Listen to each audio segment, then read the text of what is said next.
Well, I swear you must have been just like reading the energetic vibes I was putting out yesterday. Honestly, cold. Yeah. Yeah, I know. I was like, It's please fine. don't be over like too hot in this, because I've like, when I have to go somewhere for the night, I get really let's just say my overwhelm is like, I didn't think it could get this bad, you know? But it's this bad. So I'm staying at my friend's tonight, right? Because I've got some staying at, I'm leaving here to go straight to hers. So I'm going to do schoolwork at hers while she works, because she's like not even 15 minutes from my uni. Okay. And tomorrow is the meet and greet with the donors. So that, have to be there by 9, and let's face it, we all know what I'm like with time. So hence I'm staying at my friend's tonight, because she's like 13 minutes drive from uni. Yep.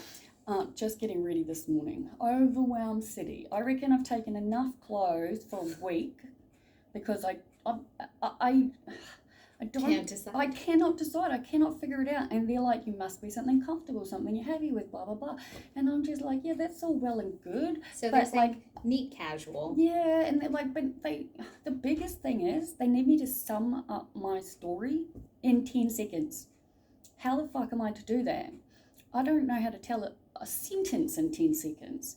So like, I spoke to them on the phone and I was like, look, where exactly I just need to get the lighting right, because sometimes it's really dark, and I keep fucking around with my new camera, and I took it to my latest doctor's appointment, and it kept turning off after 5 minutes, because I thought I was this like super smart, oh my god, figured it all out, yeah.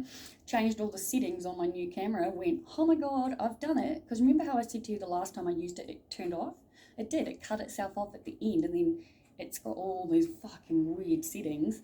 But I took it for my doctor's appointment, and they go for like at least 30 minutes, obviously. And every 5 minutes it cut off, and I was like, can't use any of it, it's all pathetic. And then I tried to explain the doctor's appointment, which is why I'm like, this is why I film everything, because basically I was there, let's say 2 weeks ago now, and I was having I've just been lightheaded, dizzy, fainting, the shaking, yeah, that didn't stop, that keeps going, right? And it gets worse, and I'm like actually falling and hitting the ground, and fuck off, you fucker. I put my phone on do not disturb, and it's to make sure it doesn't fuck up my videos. Anyway, so I had all this stuff done, and she was like, I'm going to take your blood pressure. So she did the coffee thing, yeah? And I don't know, I must have been talking through the first one, because she was like, okay, that can't be right. She's like, let's do it again and don't talk, yeah? And I was like, okay. And she was like, yeah, fuck. She was like, that is not good. That is so high, it's dangerous high. So she did it again. How too high? I've got pictures, but like it's, what is it? Guess. Like the very last one I did on, so it's, say for example, my pulse was 111 on Monday. Yep. And the blood pressure was, I don't know, 160 it's something. way higher than what it's meant to be, though, to the point where when I got the first lot done, she was so concerned. I had to have full bloods, urine tests, and an EKG on my heart. So I saw her again on Monday to get all the results. She did the blood pressure things again. She said it's still out of whack. There's something going on. And the results of the EKG, the wave, whatever the thing is, she's like, these aren't looking good. There's something going on. She's like, you need to absolutely see a cardiologist. Yeah. Because there's not enough blood getting to my heart, which is scary. Which is crazy if your pressure's high. Apparently they can do it. I don't know. I would have thought that high blood pressure means that it's like... Yeah, I don't know, but I had to email my father to get all the, all the freaking... Yeah, well, it's not like I want to talk to the man. I've made that pretty clear, but... Did he provide you with the information? He did. He gave me a full rundown, and at the end of it, he wrote, this is probably not what you want to hear, and it's not, because it is so bad. There are heart problems throughout his side of the family. Every single one of my ancestors on his side. But you're not 40, and you found it, and you can treat it, and we can work with cardiologists to do everything that we can do. Yeah, I know. to at least alleviate the symptoms. You know, you can't necessarily change the diagnosis of something, as we know, but we can work on the symptoms and manage so that you're well and feel well. It's the problem is I don't feel well. I feel exhausted. I feel like I could sleep constantly. Yeah, the shaking, the faintness, the dropping stuff, all of it. And your bloods, though, with like she did a full blood. Yeah, she like did the full vitamin bloods. D, the thyroids, So I everything need vitamin D, I need zinc, I've got I've taken multivitamins, iron, I'm on antibiotics because I've got this lump behind my ear that she doesn't know what it could be, so I had to have a CT scan for that one. I'm on antibiotics for those, which are obviously antibiotics I've never had before because they are it's like feral, disgustingly feral. So it's like I have no idea. One of the lymph node lumps. Mastocystite or something. I can't remember the word she used. It was on it, but yeah, I don't know. I'm so over feeling like crap. And valid. And I'm really proud that you're actually trying to address your physical health. Me too. Like I said, yesterday I ended up calling one of those places. So it's one of those railways, park places. It's for people who need help but don't need psychiatric help. It's like before it gets to that level. And as I keep saying to people, it's so more than anything in the world, I just feel fucking confused because I genuinely feel like I'm kicking ass in every aspect of my life except when I walk in my door and then the world feels like it disappears. Bless you. I'm trying to apologise for sneezing, woman. Comes out. Yeah, true. But it's I don't know, it's this overwhelm. It's being unable to get out of bed. It's like, bless you, like, I don't know what I would have done if my friend said I can't stay with her tonight, 9 o'clock on campus. What you probably would have done, to be honest with you, is you probably would have worried about it all night and then either fallen asleep at the last minute and slept through it or stayed up all night and been a wreck. Exactly. Those are two very valid things. That's probably what Hence why I'm fucking grateful I'm with my friend. Good problem solving. Thank you. Like, it's funny you say that because yesterday... You did the pros and cons. You used the skills. You did the pros and cons. You know it's challenging for you to go somewhere else. You know it's hard for you to let other people in. You know that you've packed everything in within an inch of its life in the kitchen sink, and your friend can help you choose what shoes to wear, and that's okay. I put 3 different... I got these ones and like 4 other pairs of shoes in my car. I did the same plus thing last weekend. Multiple couple... Oh, it's insane. So that's okay. When you have somewhere to go, there you can't decide what you're going to wear. That's okay. Also, weather and, all kinds of crazy things. You did the pros and cons. You came up with a good solution. It's not perfect. It's as close as you can get.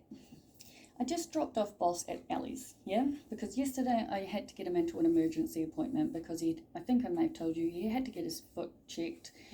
Did all the antibiotics, all the x-rays, did everything, not working, looks 1,000 times worse, had to get him in it's like blowing up now, like he's limping, it's bad. And we're now at the last option of he has to have surgery again. And he has to have it removed. His foot? His toe, hopefully not his foot, but he's absolutely having a toe removed. Why do they want to remove his toe? What's in his toe? They don't know, but That's they think crazy. that it could be cancer. The Really? way that it's growing. Yeah, but he's had cancer so many times, remember? Yeah, but they in can't. His toe? She was, he had it on his foot on one of them last time and he had it removed. But she was, my vet, because people keep saying to me, oh, your vet's not doing the right thing by you. And I'm like, my vet has fucking... In what way? Oh, because they don't know what's wrong. It's like, there are sometimes things that people don't know until they can go through all the options. And as far as I know, like, they've done everything they can. Yesterday, when she was like, look, the only option we have left is surgery, and she worked out all the pricing, I just broke, right, into tears, full blown, and just broke down to the point where, like, she gave me a massive hug just to let me cry it out because I was unable to function, and she didn't charge me for the consultation yesterday at all just because I seriously couldn't stop crying. But, like, I have to go into surgery as well on Tuesday, right? And she's like, you need to be okay before your before your dog can have surgery. And there's so much going on. And I don't know. Tell me about Tuesday for you. Tuesday. Your surgery. Yeah, so I've had to have a bunch of tests done, obviously. There's blood in my, bowel, which is why I'm having the colonoscopy and the endoscopy. On Tuesday. Yeah, so I've selected the 11:30 morning, Yep. Admission. Ellie has said that she will pick me up and bring me home, which is good. I don't know what I would have done if she wasn't watching Boss, given the state he's in. And but when I got there, you can probably have his surgery done. It just means that day you won't be able to take care of him. So if she can take care of him for that day, at any time get the surgery, because if it is cancer, hate to say that, you want to address it as soon as you possibly can. It has to be done. It has to be done. So the colonoscopy and endoscopies are 1 days typically, unless there's a... Yeah, no, there's 1 day. That's why I need someone to pick me up, because they said there's not enough beds and stuff. Yeah. So, yep, book him in. Yeah, I'm going to. Because then if you need any further follow-up or further treatments, then he'll be recovered. Yeah, that makes sense. Largely recovered. Oh, so you reckon I should book him in soon? I would book him. Okay, that makes sense. I've been not sure about that part. Because I think sometimes we wait. I appreciate what your vet's saying. Your vet's saying you need to be in a good space before we do this for the dog. But at the same time, I need my dog. You're having testing, and largely colonoscopies and stuff are routine. We want them to be routine. Polyps could happen, diverticulitis, a whole bunch of things could be going on there that isn't cancerous and isn't horrific. Okay? So we're sort of preempting that it's going to be a horrific outcome and that you're going to be really unwell. But if you're going to be really unwell, then we also want Boss to be well on the road to recovery. Yeah. Before that is while that's happening. Yeah, no, that makes sense, because I need him. Literally. So let's... Yeah, I'm going to sort that out. I will, I think. Maybe think about if you can get, I don't know what dog recovery toe removal is like. It'll be 1 day pickup or maybe overnight, but it'll be like him limping around. But then you're also not going to want to, you're having a colonoscopy, you're not going to want to go for a run.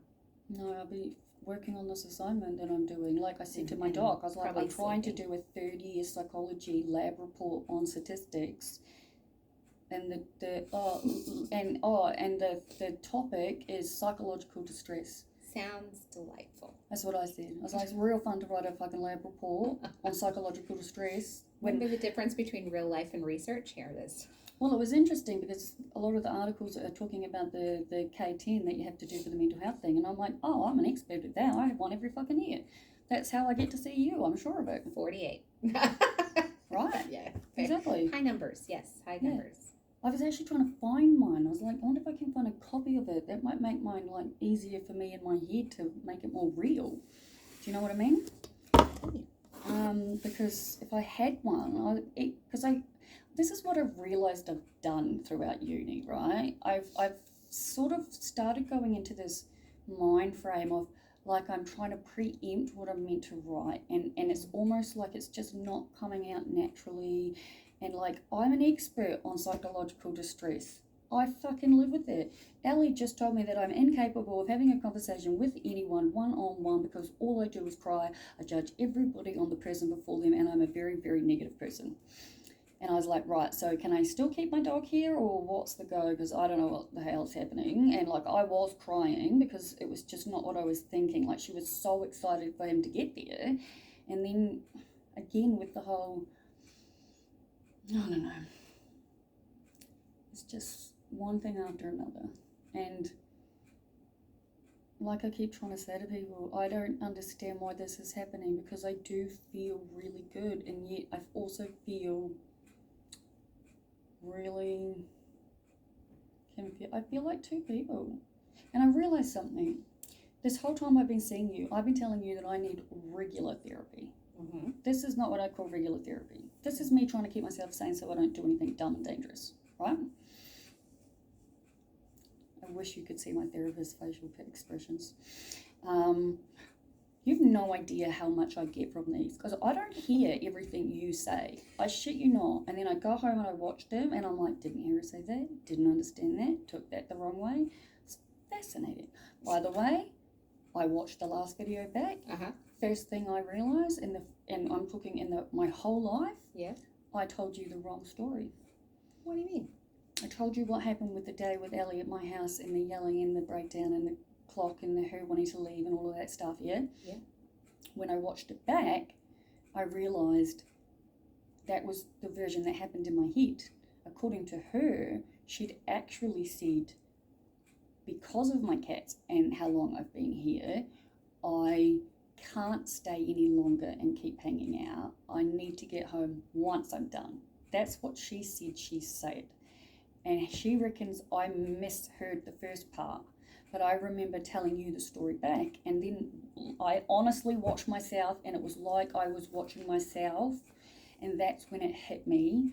I now understand why I've been talking about regular therapy for so long, because these multiple shattered versions of myself, one, I don't know how many there are, and two, they are all conflicting within me, and three, it's becoming scary or difficult or whatever you want to call it, because I don't know which one's coming out. And I also don't know how I was able to sit here and have a therapy session with you the way that I did and watch it back and realise that it was all wrong. And I think I just have watched it, and it was like, I think I may have even watched it twice because I was in such disbelief. And that's obviously then started me questioning what else is happening. What else am I saying or remembering wrong? Which version of me is kicking in? To me, that's something that needs to be worked on. To me, there's something more at play. I have been working on myself for 8 fucking years. 8 years. Why am I... With significant improvement in how you manage your emotional regulation and distress, mitigation of your risk factors, you've done an extraordinary amount of change in your life. You know what does regular therapy mean? Well, I don't know. You know that I'm a psychoanalyst fan, whatnot. I mean, to me, like you said, there's obviously stuff from my childhood. There's things that are there. Like, I don't know. You're the therapist. I know. I'm the one with the problems. I know. But my problems feel like it's like nobody registers. Nobody fucking believes a goddamn word I'm saying. Not you, other people. And because I sing fine, I act fine, everything's great. Like, I walked into my friends last week. Hang on, wait. I think that there is change. I'm not saying that all of your problems are going away, but we also need to celebrate successes, Liv. Yes. The truth is that you have made significant gains. Last year, you did something like 22 therapy sessions and group programs. That's regular therapy. True. You know, seeing and this is where we're going to bust some myths. Having a one-to-one appointment for therapy you have to be quite careful around how useful it is. So you have mechanisms that you have in place to help you manage the day-to-day stories and the differentials between things that happen. When you look at these, that's when you see differences in things that are happening. That's when we're seeing the fractures there. So that's how we can do that. We can utilize these. My suggestion is, because the reality is we also work in a system, and the system is broken, and largely you have complex mental health issues, right? The government systems to support your attendance are broken are insufficient to manage the complexities that you see. There are other things that they have set up in place here, but unfortunately we are not apparently eligible. So, having said that, how do we do pseudo sessions sort of in between the others? I want you to consider, you know me, and you've known me for a really long time. You know the things that I say, you know the times and you can hear it in your head. Oh, I do. I talk to you in my head when you're not here, of course. I want you to talk to me in your head on a regular, structured for an hour moment. Can I talk to you in my head technically to my camera? That's what you do basically now, yes. Yeah. And another thing I think that's kind of getting to me is I'm absolutely ecstatically proud of my website, yeah? Like, I am more proud of what I do with this and the ability I have to share and to let people into my life than anything in the whole world.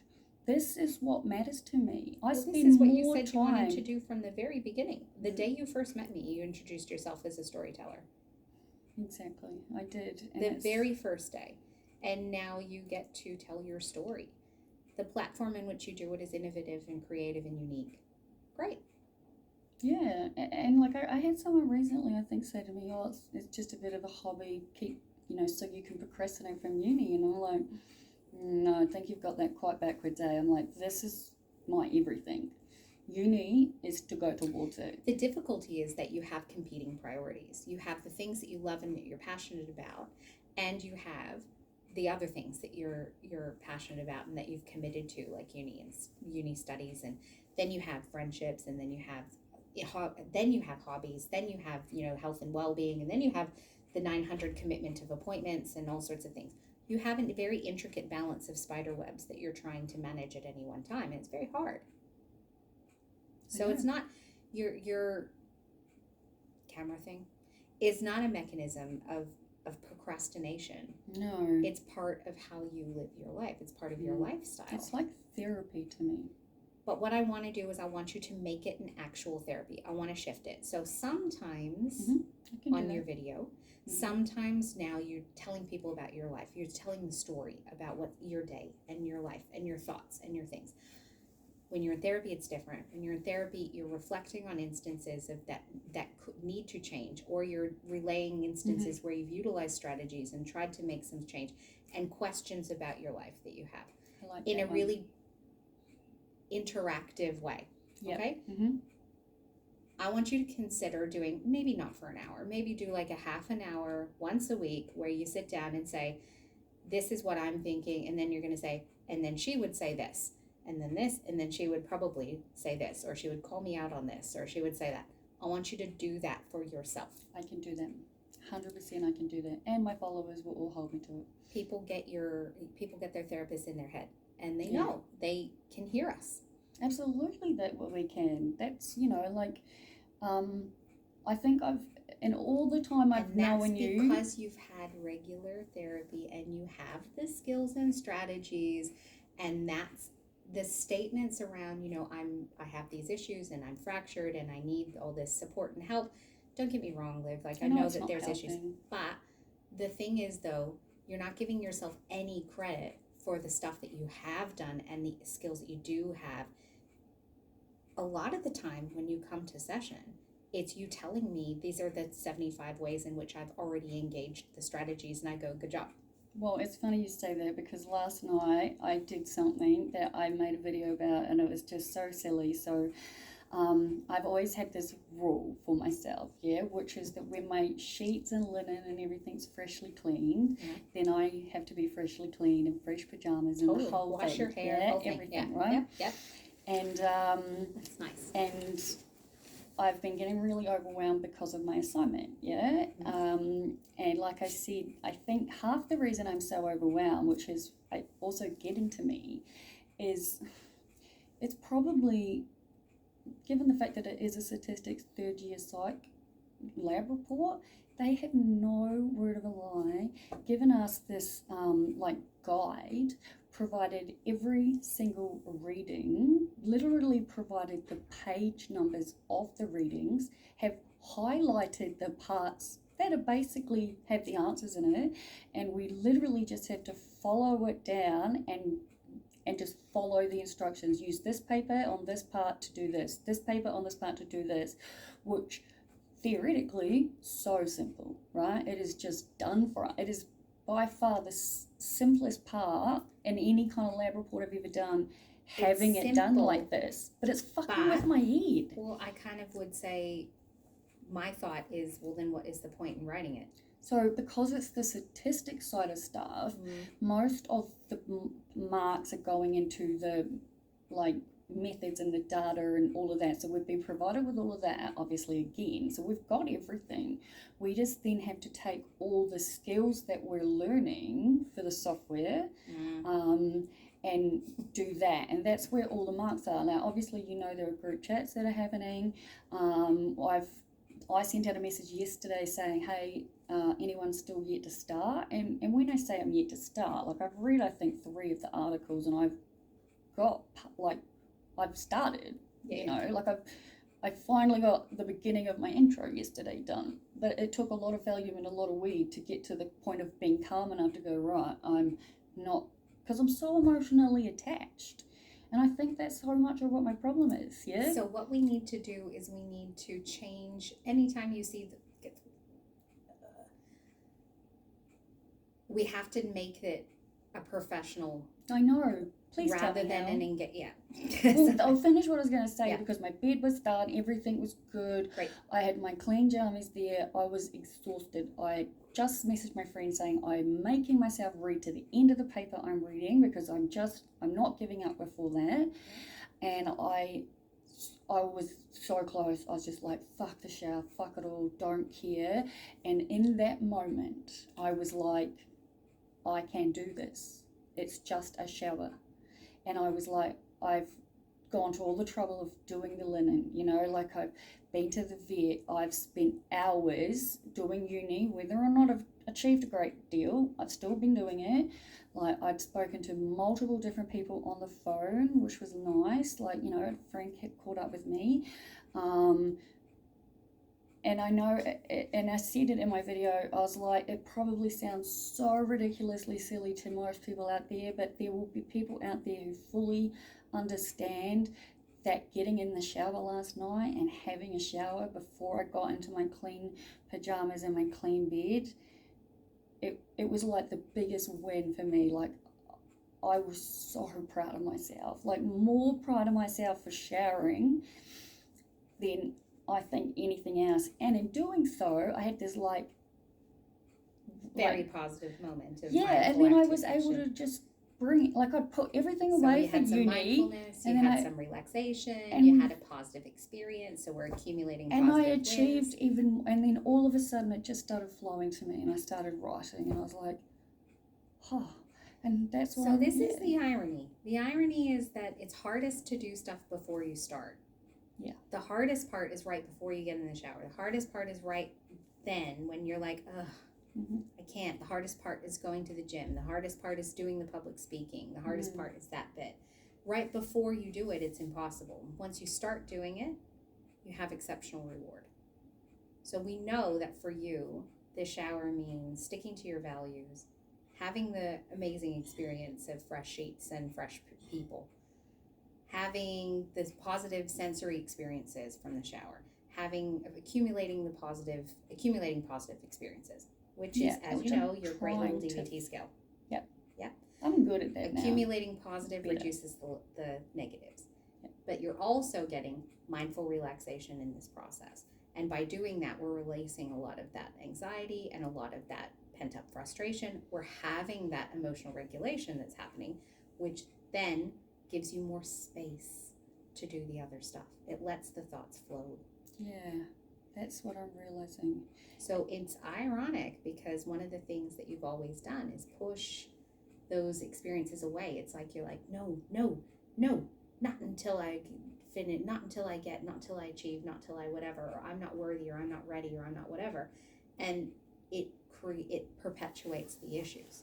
Oh, I'm definitely in a big sort of state of, wow, I'm definitely failing big picture style because, you know, like... What does failing big picture mean? And does it mean kill yourself? Does it mean give up all of the things that you care about? What does it mean?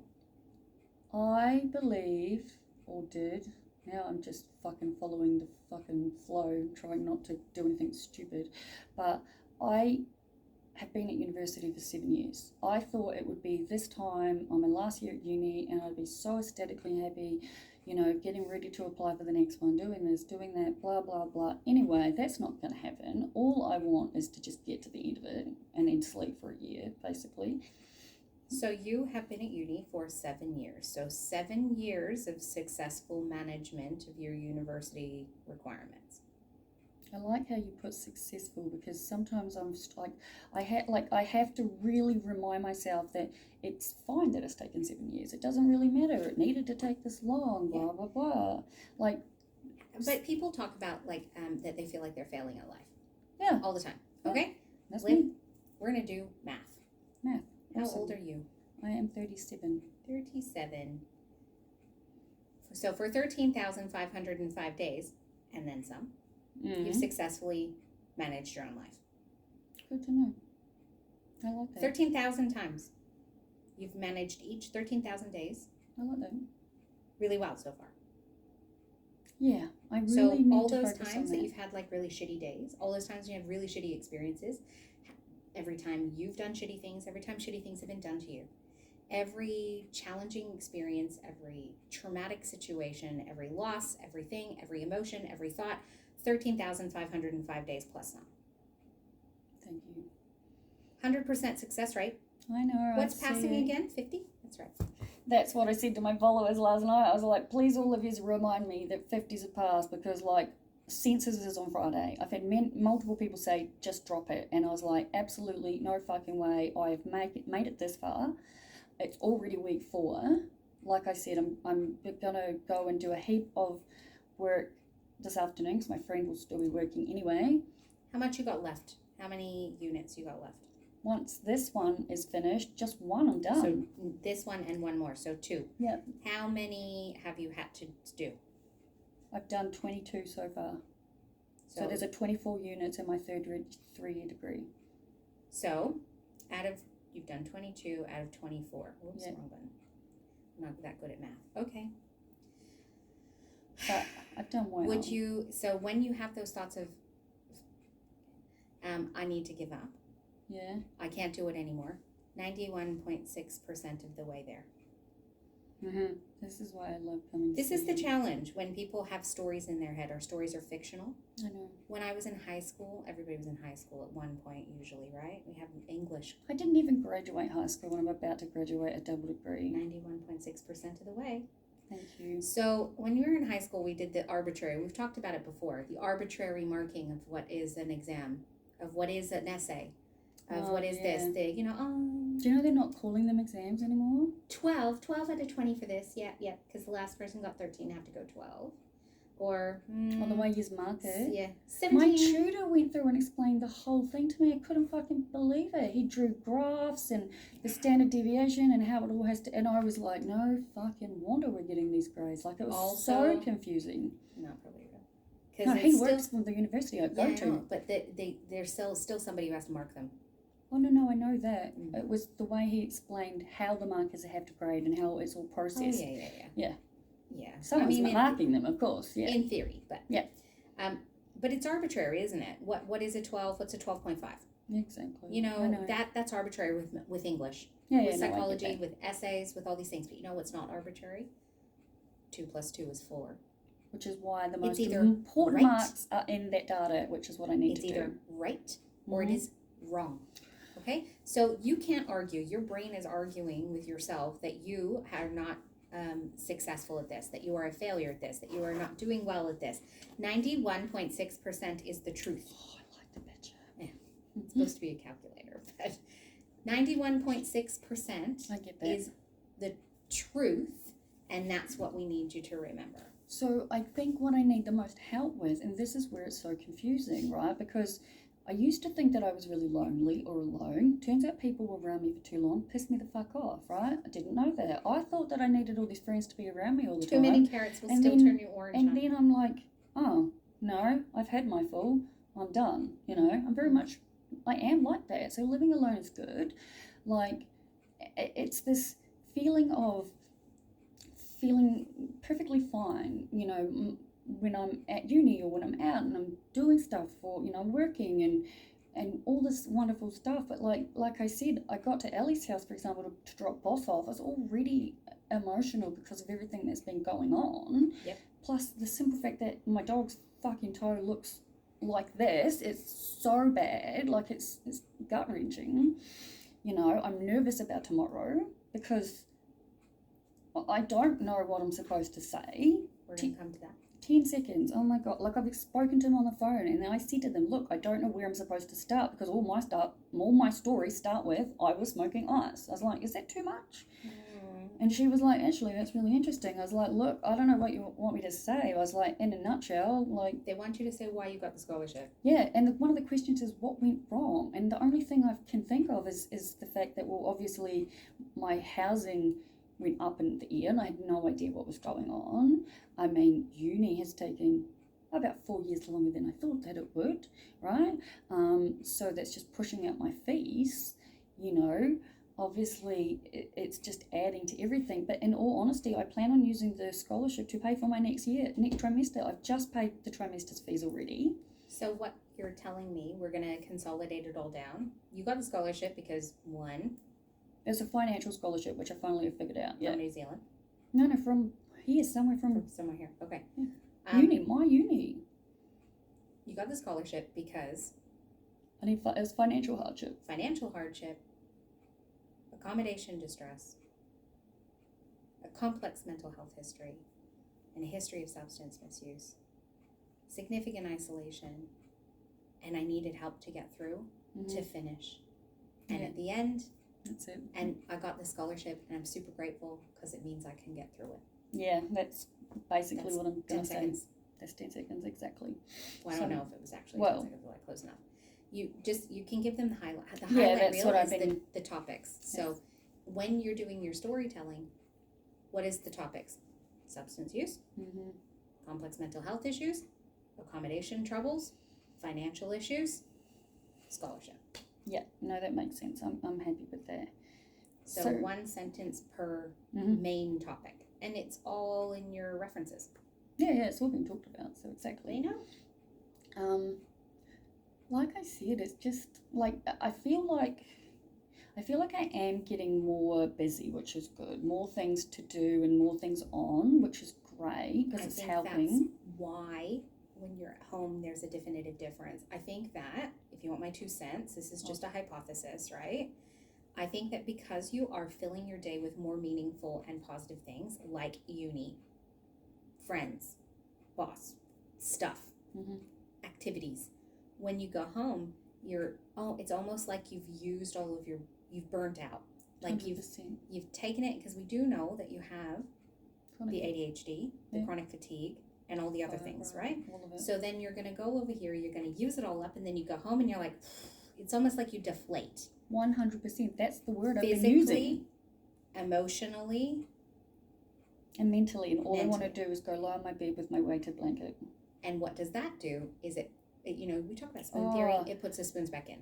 Yeah, but it doesn't put enough back in for me to have the function, and it's because I think the truth is that you have a lot going on. There's the stuff running in the background. You know, when it's like you have your computer and you've got like 100 windows open. You've got worry about boss, then you've got the vet thing, then you've got the financial tab, then you've got the what are we going to do here in the supermarket, and is this vegan, and what's going to happen there, and blah, blah, blah, blah, blah, blah, blah.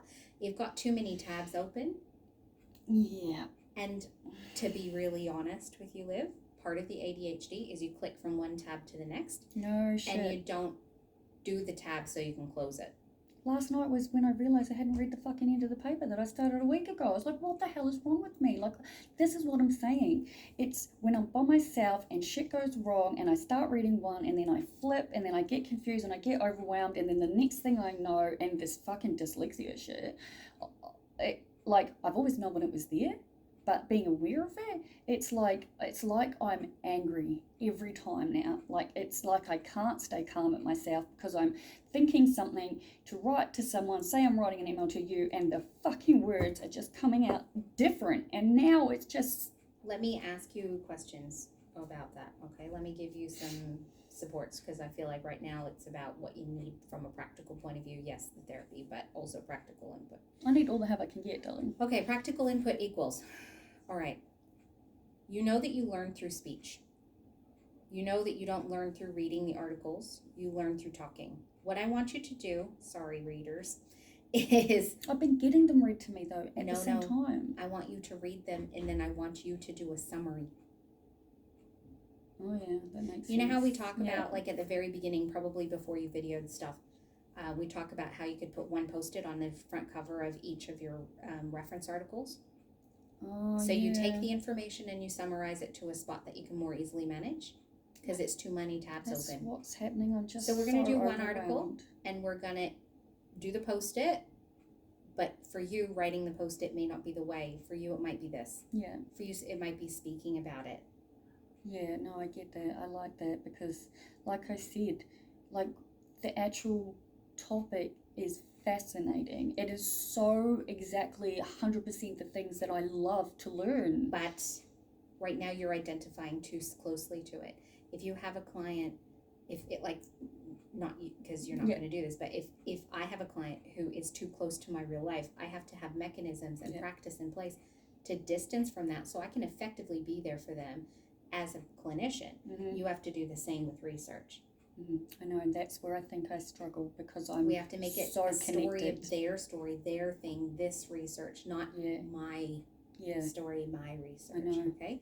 So if it's too close, insert different words. Yeah, no, I get that. That makes sense. Change it from psychological distress to, I don't know, pregnancy. You're not going to do that. So I get 75 instances of pregnancy, and then there's the pregnancy. So instead of using the word psychological distress, for you, distance just that little bit. It's like a little trick. Yeah, no, I get it. It's not a real trick. You're probably not going to find it in research. People at home, don't bother. It's about how you distance all from the things. tricks. Yeah. Everybody has their own things that we learn along the way to distance from ourselves. Yeah, I get that. Yeah, if you're a researcher into relationship, relationship satisfaction, and you're going through a divorce, you got to distance. You've got to make it that, not me. It's not, I didn't do that. Now, I have sent you your K10. You have? Yes. Thank you. It is your K10, but here's the thing. I can't use it, obviously. No, I know. But it'll show you the structure and stuff. Yeah, that's so you can have a copy. See. But, because you've done it. It's yours. It's your document. That's fine. Yeah, and that's what I kept thinking. Why am I struggling? I do this every year. Because you do it every year. It's not an arbitrary research article. It's you on a page. Okay, that does make me feel better, because So I've just been so mad at myself. About other people. This is about other K10s. This is about the tool itself. This is not about the K6 the one when we do you know how we get the first amount and then we have to do to get the last 4, or is that just something different? Because I've been reading that the K6 is just the shorter version of the K10. Yeah, I think that the K6 and why bother? Okay, why make it smaller? Why? It's 10. It's not that hard. Yeah, no, I know. It is fascinating reading about it, to be honest, since I've been doing it for years. It's like there's one test that there is, like the MMPI is like over 760 questions. So there's like shorter versions that people have tried to make up, like the MCMI and stuff, and that's like 175 questions. And that's still way better. I feel better. Like 10 till 6, really. Well, it's based on the dark and the light triads, yeah. Oh, yeah, there's the triads, the dyads, the quadrad. But it's fascinating. It is very, very cool. I think that's why I've been angry at myself. And that's really what it comes down to. Because I have literally been given this fucking thing that has every single fucking thing actually there. You just need to follow the steps, and every time my brain just goes, no, I'm out, mate. I'm out. Too much. Well, but I wonder, though, if it's because it's about you. Yeah. It's not, you're not just following these steps and reporting the story. It's about my experience of the K10, and it's about my results, and it's about how I see it and what happens with that. If it's just this, then change the words. Yeah, I feel so much better about it already. Change the words, find this, replace with that, whatever. Because I'm going to, like I said, my friends.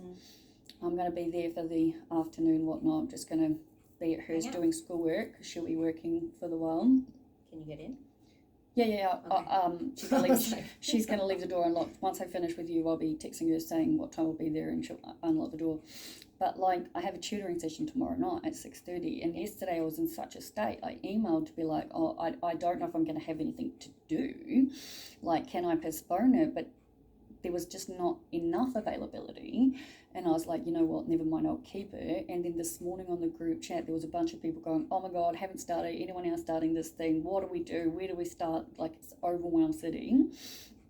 And all the responses coming back from the people who have started have been start by watching number 7 or 3, and it goes through exactly how to do all of the stuff that has the most amount of points. So do it, and every 20 minutes, set a little reminder on your phone to take a break. Yes, that's another thing I had to remember. Because you sit and you push, and then you get less and less and less productive. Stop. I know. Have a break. That's one I am struggling with. Come back. Maybe I need to talk to you during those moments, because I actually hung up on my friend who I'm staying with tonight, because she was like, Liv, you're in such a bad state, you need to walk away from the computer. And I was like, I'm fucking sick of blah, blah, blah. And then I hung up on her. So you see how long you can tolerate. If it's 15 minutes, fine. It's only 4 times an hour. So 4 times an hour, you get up, you go for a little walk. It's technically due on the 6th. But I have decided that I'm going to do what I can today. Yeah. Tomorrow I'll be at campus, my first ADHD peer support thing. Great. Went really well. Great. I made 2 friends, and that was helpful. Yep. I learned something because they had a bag of sensory stuff. Yeah. And they were like, have one. And it's recently that I've realised, oh, I've never used them because I've been a cigarette smoker for so long. Yeah, and I fidget think tools are going to be your friend. You know, I'm starting to hear that. But I think I've used cigarettes in place because I've always been a smoker. Do you know what I mean? I finally quit cigarettes and the e-vapes. Well, I've got a vape, but it's got no nicotine in it, so I reckon that's at least helping. Get yourself a key ring that has something like this in well, the person I work with did that too. Or She's you got can get something. the anxiety rings. I've actually got a few things that I've been using. It's been helpful. If you have those Russian wedding rings, they're really good. Yep. So get some stuff. I know. Fiddle. Absolutely. I get that. Okay. So, like, I guess the last thing I want to ask before I have to finish is, like,